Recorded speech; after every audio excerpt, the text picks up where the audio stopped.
杨开，你入门3年，147场挑战无一获胜，此次以名相搏，境界却毫无提升，你图什么？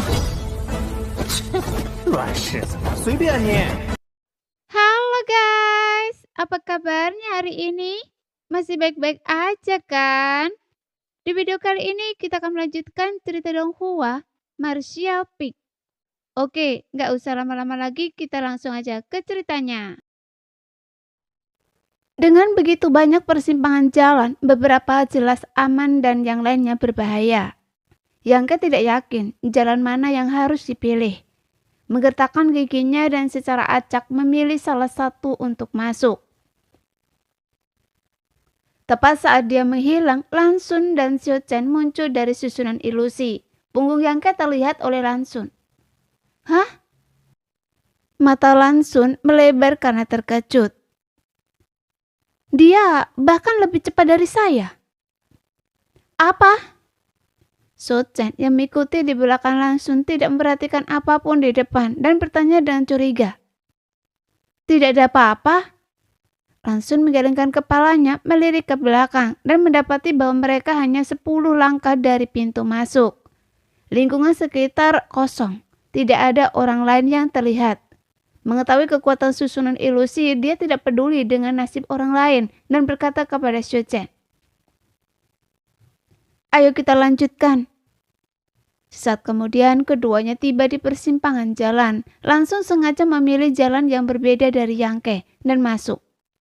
Meskipun ada banyak persimpangan, pencahayaannya tidak redup. Batu-batu bercahaya menghiasi sisi-sisi persimpangan, memancarkan cahaya lembut. Yang Ke memperluas indera ilainya hingga jarak 20 kaki. Dengan hati-hati bergerak maju sambil tetap waspada terhadap potensi bahaya. Setelah berjalan sedikit, ekspresi aneh tiba-tiba muncul di wajah Yang Ke.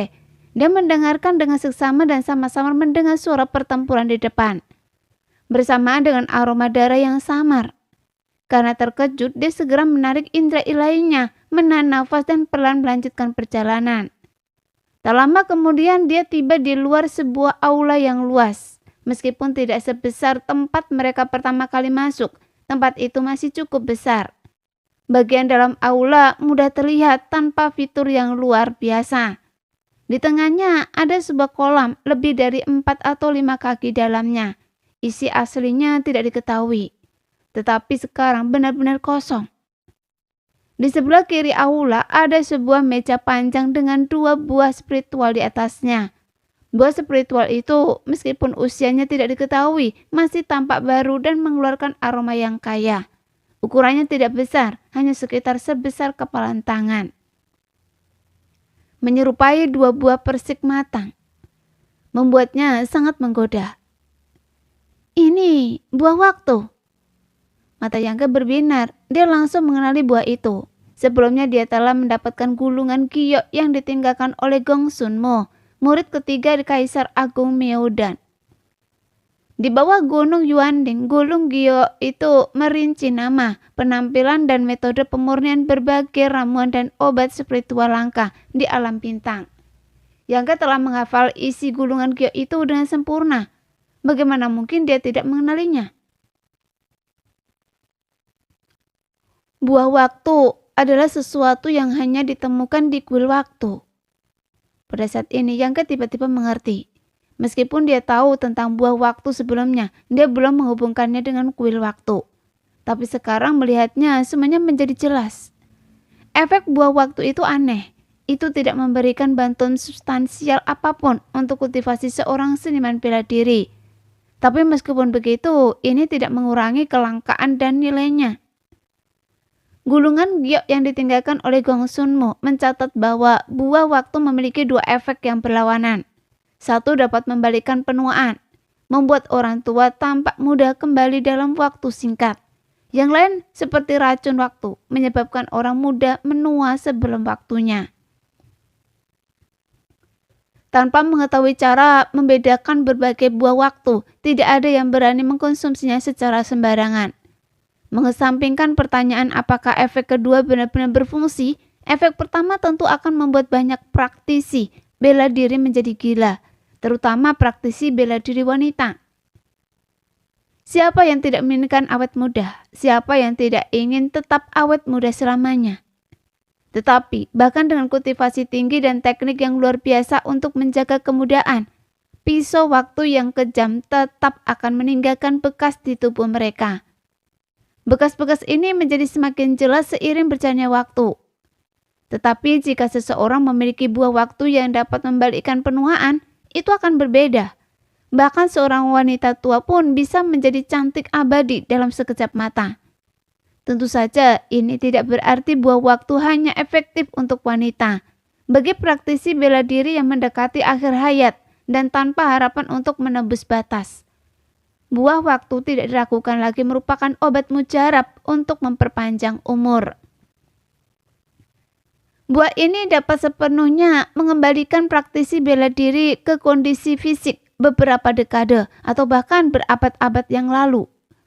Pada dasarnya, menambahkan beberapa dekade atau bahkan berabad-abad pada umur mereka begitu saja. Dalam beberapa hal, nilainya bahkan melampaui harta karun tingkat kaisar. Yangke langsung tersentak setelah mengenali buah waktu. Dia tidak tahu efek apa yang akan ditimbulkan buah spiritual ini pada orang lain. Tetapi di tangannya, efeknya luar biasa. Dia adalah seorang alkemis. Dia bisa menggunakan buah waktu sebagai bahan utama untuk memurnikan sejumlah pil waktu. Ini adalah pil spiritual yang hampir punah, mewakili modal dan kekayaan yang sangat besar. Yangke menelan ludah dalam hati, pandangannya bergeser sebelum akhirnya terfokus pada tengah aula. Di sana seorang pria dan makhluk aneh sedang bertarung. Suara pertarungan yang didengar Yangke sebelumnya juga berasal dari mereka. Pria itu tidak lain adalah Kongki dari persekutuan pedagang 7 cahaya. Monster itu adalah makhluk kolosal. Seluruhnya berwarna merah tua, seolah-olah terbuat dari darah segar, mengeluarkan bau busuk yang menjijikkan. Ia memiliki tubuh bagian atas manusia, kepala bulat dan 2 lengan. Sementara tubuh bagian bawahnya berbentuk seperti gangsing yang berputar. Ia melesat di sekitar aula. Tinjunya diayunkan, membawa aura tebal dan menyengat yang tampaknya mampu menghancurkan udara itu sendiri. Kongki dengan tubuhnya yang bersinar karena energi sumber sangat fokus, berusaha keras untuk melarikan diri. Sesekali ia melepaskan serangan yang cukup kuat di arah monster itu, seolah-olah menguji kelemahannya. Seniman bela diri seperti Kongki umumnya berhati-hati dan tidak akan bertindak gegabah tanpa kepastian mutlak. Sebelum Yangke tiba, Kongki telah berurusan dengan monster itu selama beberapa waktu. Dan sekarang ia pada dasarnya telah mengetahui pola dan gerakannya. Hanya mencari kesempatan untuk memberikan pukulan fatal. Bagaimana kita bisa berada di jalan yang sama dengan orang ini? Yangke bersembunyi di balik bayangan, mengerutkan kening dalam-dalam. Ia hanya secara acak memilih salah satu dari belasan persimpangan jalan. Tetapi seseorang telah sampai di sana lebih dulu.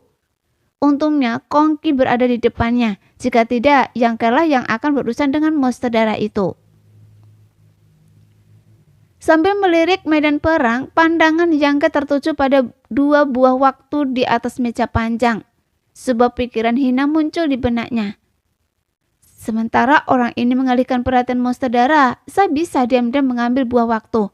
Itu bukan permintaan yang terlalu besar, kan? Sebelumnya, Yangke belum pernah berinteraksi dengan Kongki dan mereka tidak memiliki dendam atau satu sama lain. Jadi dia tidak merasa malu ketika pikiran ini muncul di kepalanya. Memikirkan hal ini, dia segera menggunakan teknik kekosongan untuk menyembunyikan seluruh auranya dan kemudian dengan hati-hati menuju lokasi tersebut. Setelah melepaskan teknik kekosongan, Yangke sebenarnya tidak benar-benar berada di dalam kehampaan. Sebaliknya dia sepenuhnya mengisolasi auranya, sehingga mustahil bagi orang lain untuk mendeteksi kehadirannya dengan indera ilahi mereka. Kecuali jika indera ilahi orang yang berusaha mendeteksinya cukup kuat untuk menembus kehampaan. Satu-satunya kelemahan teknik ini adalah orang lain dapat melihatnya dengan mata telanjang. Aula utama tidak terlalu besar, dan jika Yangke bergerak terlalu tiba-tiba, dia jelas akan mengungkap keberadaannya. Namun dia adalah orang yang berhati-hati. Dan hanya ketika Kongki dan monster darah itu memasuki titik butannya, barulah dia tiba-tiba mengerahkan kekuatannya dan bergegas maju. Karena ia tidak perlu khawatir terdeteksi oleh indera ilahi orang lain. Tindakan Yangke benar-benar tanpa kendali.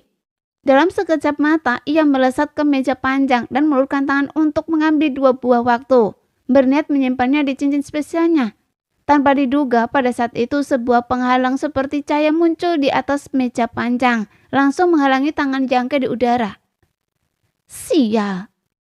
Yangke mengupat dalam hati, menyadari bahwa ia tidak bisa lagi bertindak diam-diam di depan mata siapapun.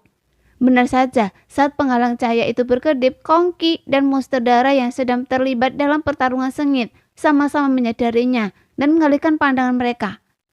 Kongki menatap Yangke dengan ekspresi takjub, matanya terbelalak. Ia sepertinya tidak pernah menyangka bahwa seseorang dapat mencuri rampasan pilihannya tanpa sepengetahuannya. Ia tak kuasa menggoda. Teman, kultivasi Anda tidak tinggi, tapi Anda punya nyali yang besar. Biasa saja, Yangke menjawab, tetapi kekuatan sumber batinnya tiba-tiba meledak dan dia melayangkan pukulan ke layar cahaya di atas meja panjang. Karena dia sudah ditemukan, dia bisa saja mengambilnya secara terang-terangan. Batasan pada layar cahaya ini memang luar biasa, masih berfungsi setelah bertahun-tahun lamanya. Tetapi setelah menahan serangan Yangke, akhirnya hancur. Yangke beraksi cepat, meraih buah waktu di masing-masing tangan dan melemparkannya langsung ke cincin spesialnya. Anda! Ekspresi Kongki berubah marah. Siapapun akan sulit untuk tetap tenang dalam situasi ini. Dia telah memperhatikan 2 buah waktu setelah masuk, tetapi sebelum dia bisa mengambilnya, genangan darah di aula tiba-tiba bergejolak dan dengan cepat mengembun menjadi monster darah raksasa. Kongki tidak punya pilihan selain melawan monster itu, hanya berpikir untuk segera mengalahkannya sebelum mengumpulkan rampasan perang. Siapa sangka Yangke tiba-tiba muncul dan merebut apa yang seharusnya menjadi miliknya. Setelah Yangke mengambil buah waktu, monster darah itu yang sudah diselimuti amarah dan keganasan meraung dengan ganas dan menyerang Yangke seperti orang gila, melepaskan pukulan besar ke arahnya. Serangan ini, mata Kongki menyipit memperlihatkan sedikit kengerian. Dia telah lama melawan monster darah ini, mengira dia telah mengetahui kekuatannya, tetapi dia tidak menyangka bahwa monster itu bahkan belum menggunakan kekuatan penuhnya. Hanya dari serangan terhadap Yangke ini jelas bahwa monster darah ini sama sekali tidak semudah yang dia bayangkan. Dia menoleh ke arah Yangke dengan senyum mengejek di wajahnya dan bergumam pada diri sendiri. Seorang kultivator alam sumber dot tingkat pertama, dia akan langsung terbunuh kan?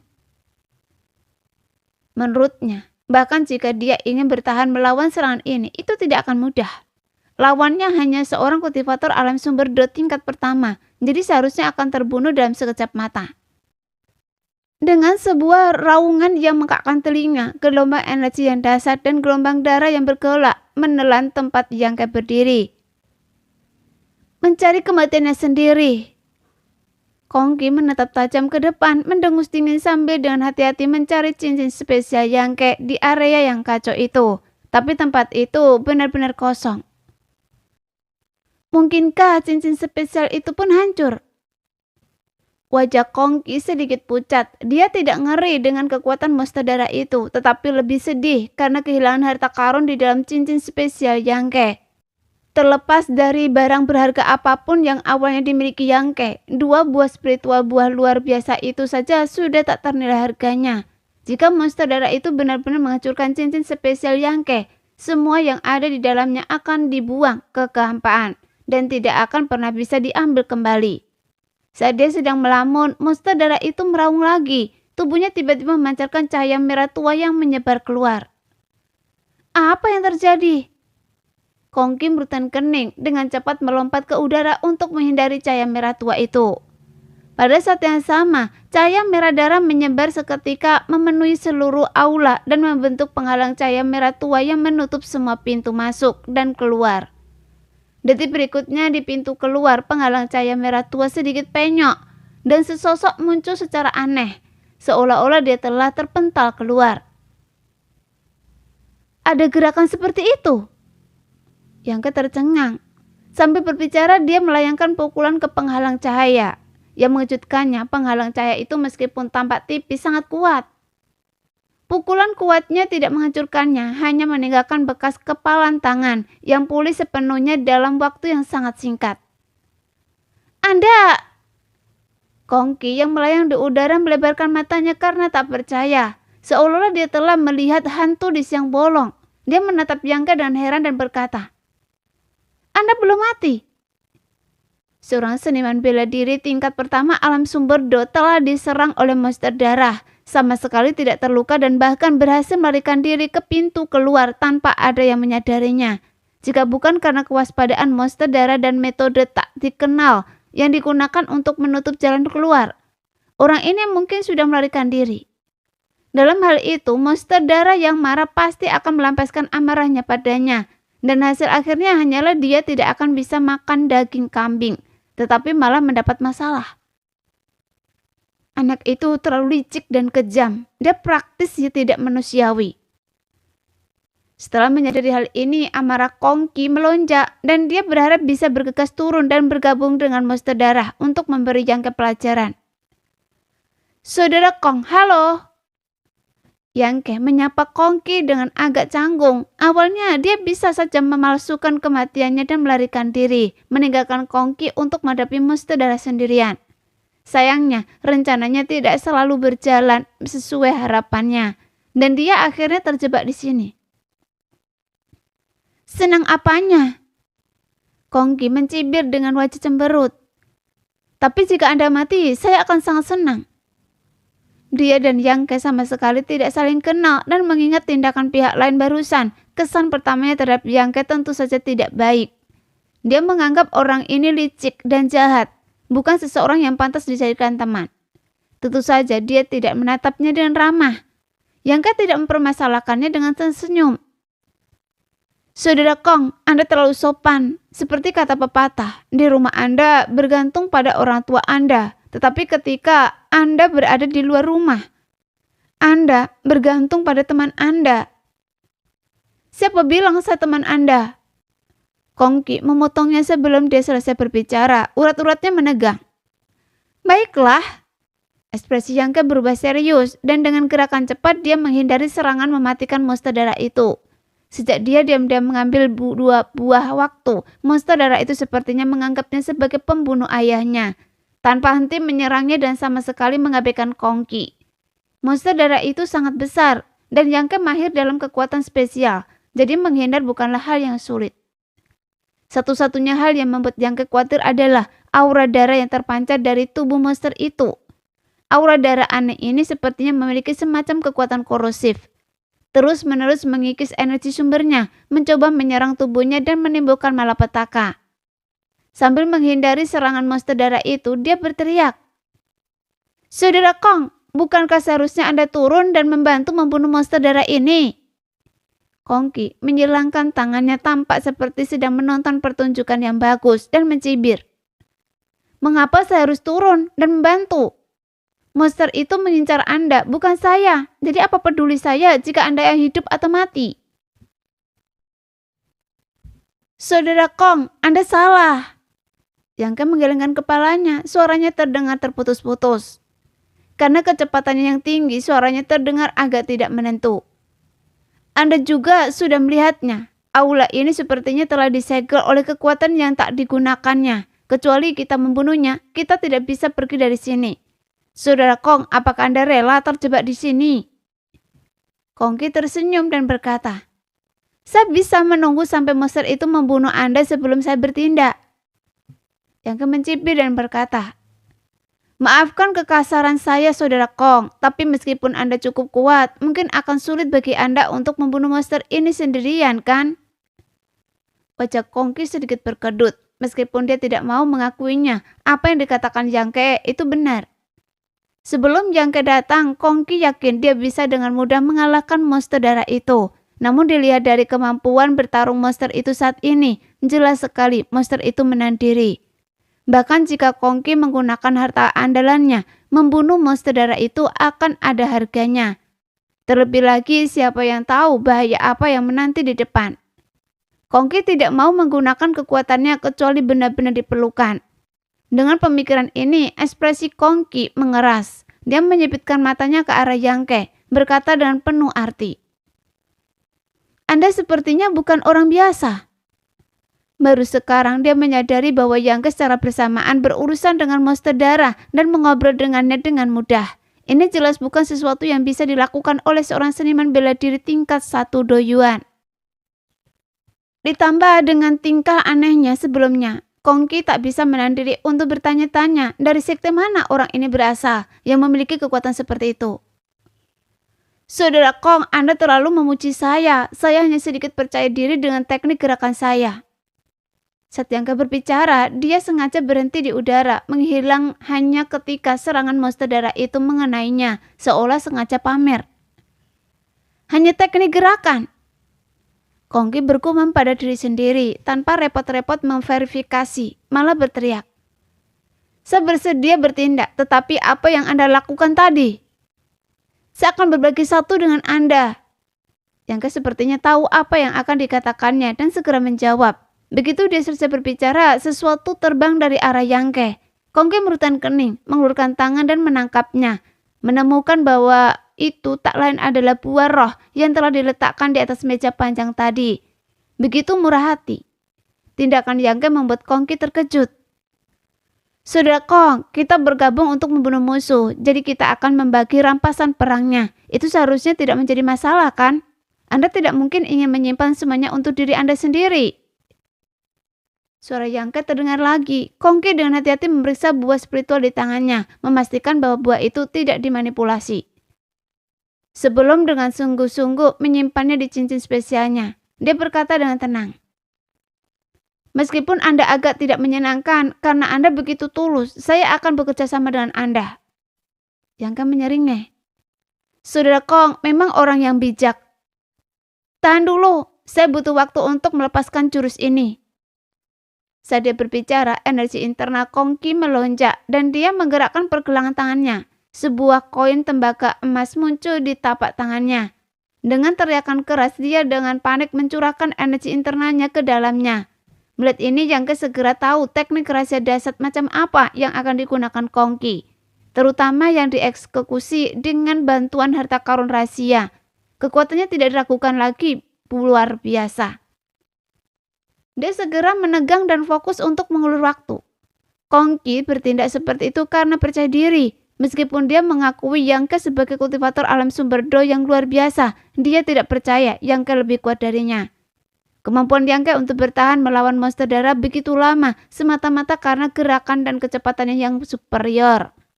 Untuk memberikan kerusakan fatal pada monster darah, hanya Kongki sendiri yang bisa melakukannya. Oleh karena itu, dia secara alami mengambil peran sebagai penyerang utama. Yangke tidak mengecewakannya. Memimpin monster darah berlari kencang melewati aula tanpa membiarkannya menyentuh sehelai rambut pun di kepalanya. Sebaliknya, saat fluktuasi kekuatan di pihaknya terus meningkat dan mengintensifkan, monster darah tampaknya merasakan ketidaknyamanan dan menjadi semakin gelisah. Pada saat tertentu, monster darah akhirnya menyerah mengejar Yangke. Sebaliknya, ia tiba-tiba menoleh menatap Kongki dengan mata merahnya, lalu meraung. Tubuhnya yang besar berubah menjadi seberkas cahaya merah darah, menyerbu langsung ke arah Kongki. Mata Kongki menyipit, hampir menyerah untuk menggunakan teknik rahasia untuk melarikan diri. Tepat saat itu, Yangke melesat maju, menghalangi jalan. Ke-10 jarinya menari, dan benang darah emas yang tak terhitung jumlahnya melesat keluar, seketika memenuhi langit dengan cahaya kemasan. Benang darah emas yang banyak itu saling berjalin dan mengembun menjadi perisai emas berkilauan dalam waktu yang sangat singkat. Dengan suara teredam, tubuh monster darah itu menabrak perisai darah emas. Bentuknya yang besar langsung terungkap. Ia terpaksa mundur beberapa langkah dan perisai yang terbentuk dari benang darah emas itu hancur. Kembali ke bentuk aslinya, berupa benang darah emas yang tak terhitung jumlahnya. Yangke meluruskan tangan dan menarik semuanya kembali ke tubuhnya, lalu bertanya dengan suara berat, "Saudara Kong, jika Anda sudah siap, cepatlah bergerak. Saya tidak bisa menghentikan serangan keduanya." "Kebetulan, saya baru saja siap." Kongki terkekeh, lalu ekspresinya berubah serius. Dia menjentikan jarinya, mengirimkan koin emas terbang. Tangannya menari seperti cakram roh. Segel tangannya bergeser dan dia mengucapkan mantra. Koin mendarat, energi primordial bersatu. Sekilas monster darah yang tadinya angkuh dan mendominasi itu sekarang terhimpit seperti pansit oleh koin tembaga emas yang tak terhitung jumlahnya.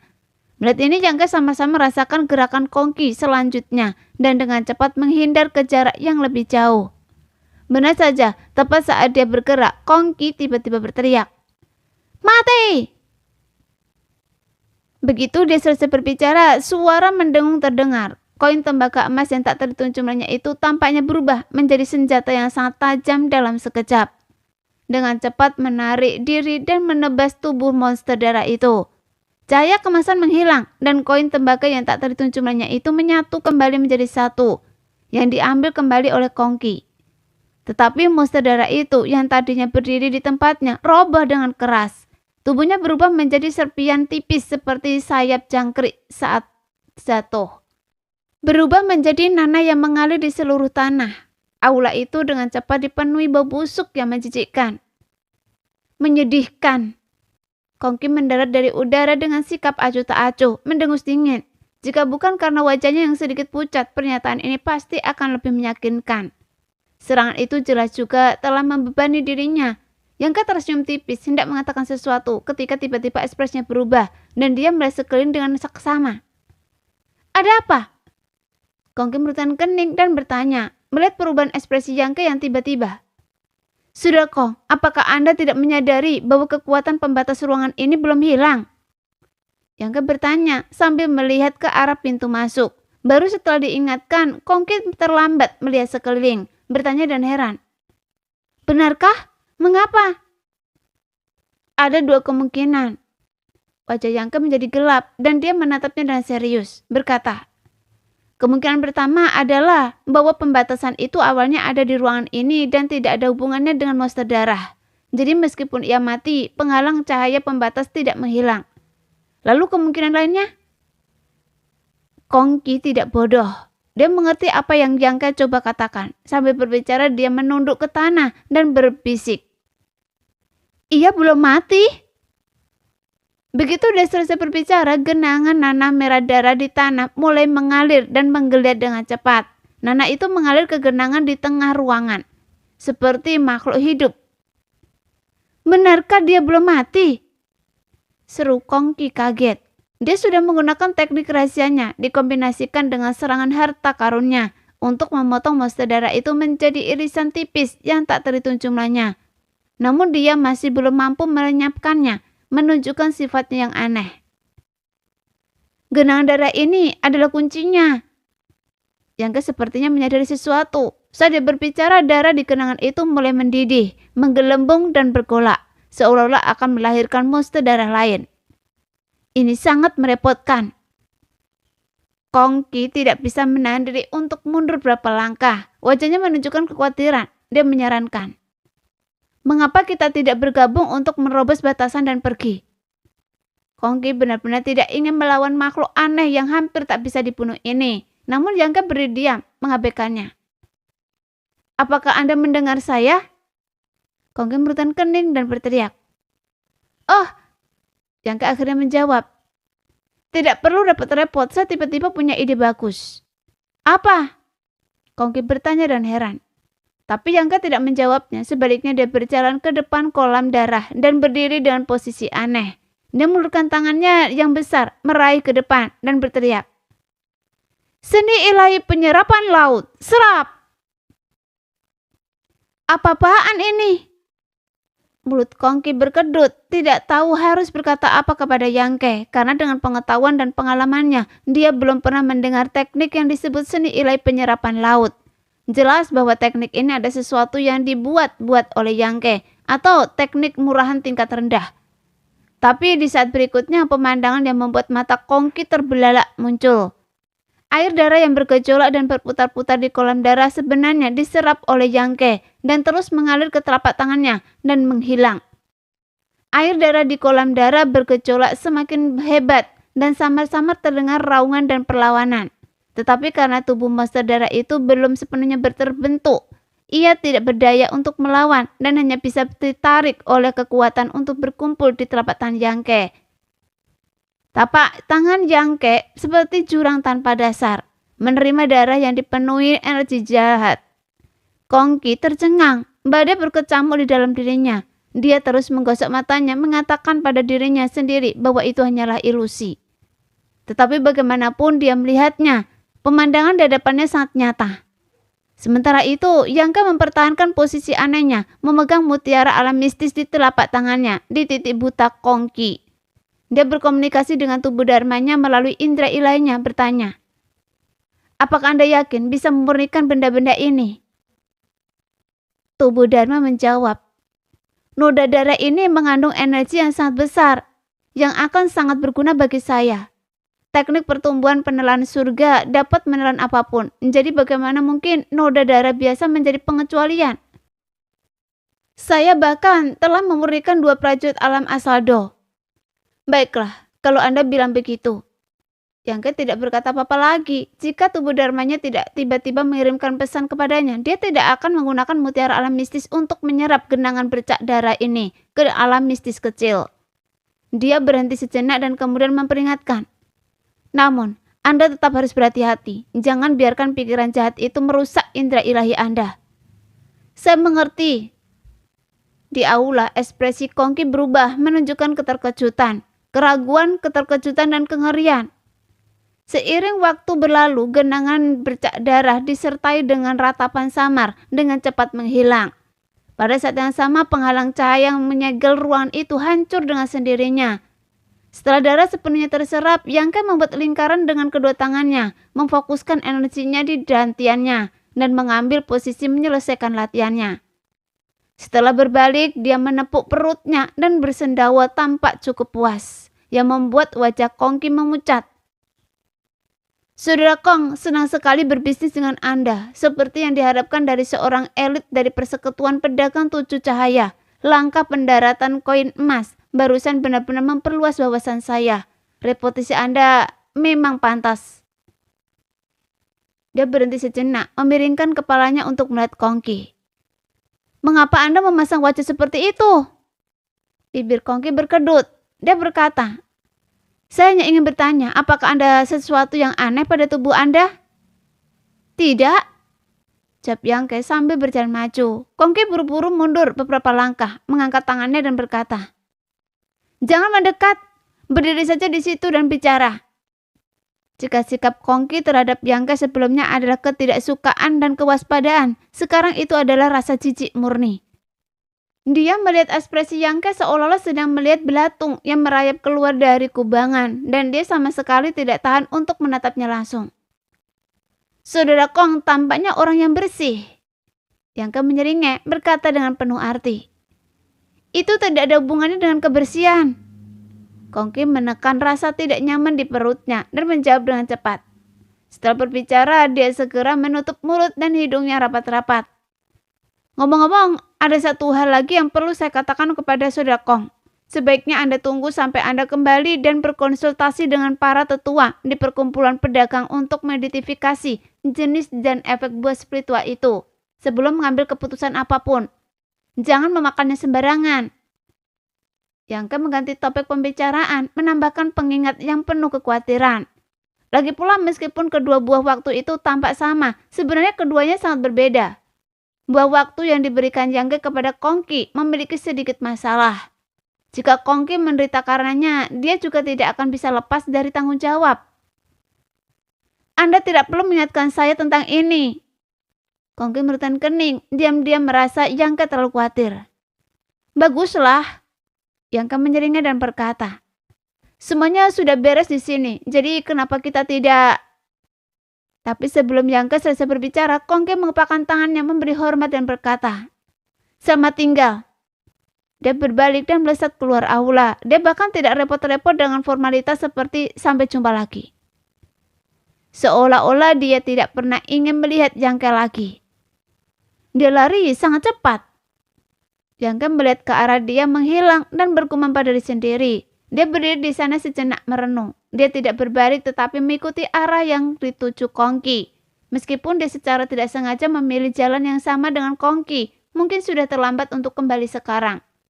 Para pendekar bela diri lainnya mungkin juga telah lolos dari susunan ilusi dan berhamburan ke persimpangan jalan yang berbeda. Bahkan jika dia harus memilih lagi, dia tentu harus mengikuti jalan yang sama dengan yang lain. Jadi sebaiknya dia tidak membuang waktu.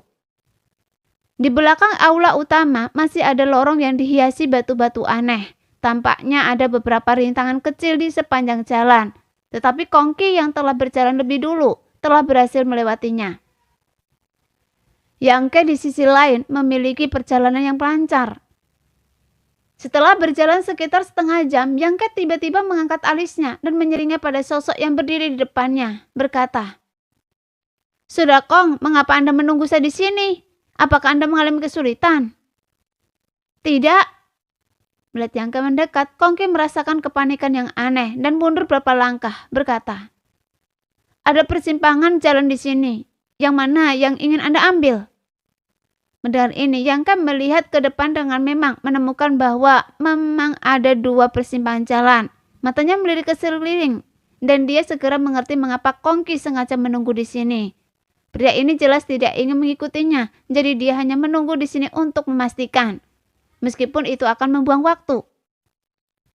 "Saudara Kong, jalan mana yang ingin Anda ambil?" tanya Yangke sambil tersenyum. Bibir Kongki berkedut. "Jalan manapun yang Anda ambil, saya akan mengambil jalan yang lain." "Oh, saya tadinya berpikir untuk pergi bersama Anda, Saudara Kong." "Jangan sebutkan itu lagi." Kongki cepat menghentikannya, ekspresinya dingin. "Pilih cepat, jangan berlama-lama." "Kalau begitu, lewat sini." Yangke dengan santai menunjuk ke persimpangan jalan sebelah kanan. Dengan itu, Kongki melesat ke persimpangan kiri dan dengan cepat menghilang. Pria itu memang luar biasa. Yangke terkekeh menatap arah dia menghilang sebelum berbalik dan melangkah ke persimpangan kanan. Sebenarnya, bahkan jika Kongki tidak sengaja menunggunya, dia tetap akan memilih jalan yang berbeda. Meskipun bagus jika ada seseorang yang membuka jalan, tidak baik jika keuntungan apapun jatuh ke tangan orang lain. Bukan itu yang diinginkan Yangke.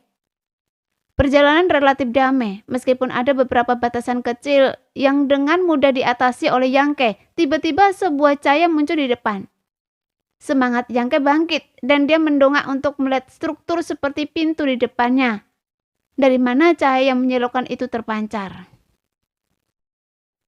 Nah, sekian dulu cerita kali ini. Kita lanjut lain hari ya guys ya. Bye-bye.